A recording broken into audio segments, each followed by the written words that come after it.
I'm Ron, and I'm Cathy. peace, we're the pieces. I think we should say though that we are Ron, peace, and Cathy, love, peace. Yes, special name. Special names. We met about 1976 in Dallas. We both were teachers at a local elementary school here. And we've been a couple for about 44 years. We are the proud parents of 4 children, and 2 of them are our product, so they are mixed race children. We haven't seen many obstacles together. There have been some, but mostly because of the way our personalities are and the way we view other people.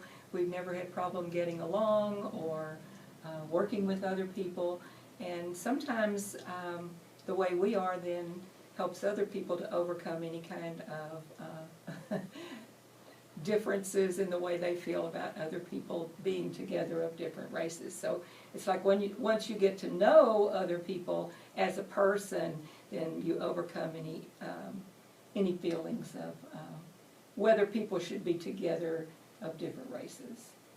And I think part of the reason why we may not have had or faced many obstacles is because from the very outset, when we began to care for each other and got to be a couple, we decided that any problems that existed were the problems of that person, that other person. It wasn't not our problem.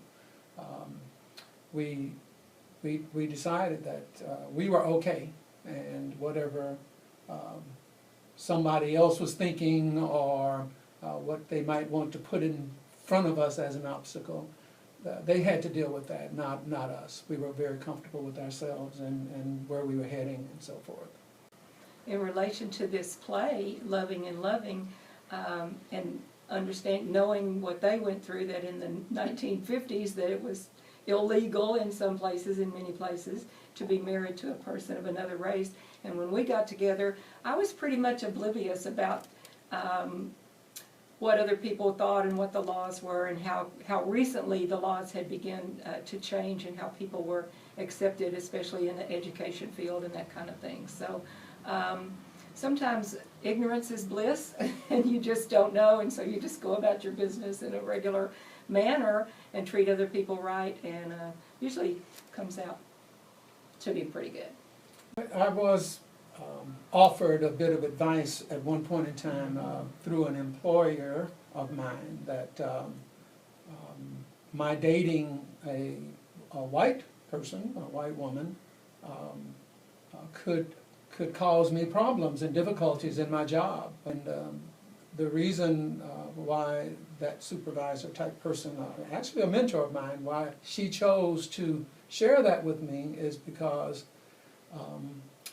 earlier in the 70s, there actually had been someone who lost a job, an administrator's job, as a result of that. So while I didn't face the obstacle, I do know that it existed. There were prejudices that existed, and certainly in the workplace there was definite separation. We were fortunate that we did have people who were supportive of us and who tried to steer us in the right direction.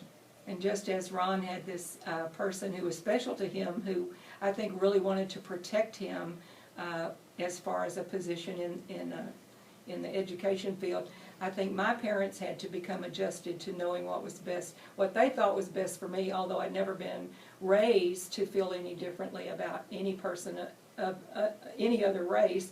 I think they, in a protective mode, were concerned about how I would be perceived or accepted by other people in my relationship with Ron. And even so, after time and knowing Ron, meeting Ron, he became the favorite son, and there was never any other issues with that at all. And again, it's getting to know people on a personal level. And we had a great family time with both sets of parents and relatives, and everyone was accepting. So it's been pretty easy and very good for us. As for a favorite memory, I don't know. It's been 40 years of good memories. For me personally, though, one is our getting together as a family on Father's Day with all of our children and grandchildren and now great-grandchildren. We meet somewhere, either when we lived in Victoria, they would come to us, and now we go wherever we can find a place that'll hold 20, 25 people for a weekend, and those have been very, very memorable to see the additions to our family, and to see the other mixes of the races that we've now found to be a part of our family. We're starting to look like the United Nations, in a sense. We did happy hours as school teachers. We would do happy hours, and I kind of think that was one of our first dates was at a happy hour. It should have been at the old Ojeda's over on off of Maple, but it probably was a happy hour. Yeah. We have lots of good memories. I think a lot of them are around family and holidays and travels and that kind of thing. So it's hard to choose just one. Yeah. Every Christmas we kind of look back on our times together and kind of memorialize those kinds of things. So it's been a lot of years. It's been a lot of good years. I feel like no matter your race, no matter your cultural background, your gender, you've got to be comfortable with who you are. You've got to be comfortable in your own skin. And the more comfortable you are with yourself, then you're able to deal with others who are around you, who would pose problems and concerns for you. But I think it's very critical that whoever you happen to be, that you really are comfortable with the person that you are and what you're doing with your life and what you're doing with your mate, what you're doing with your family.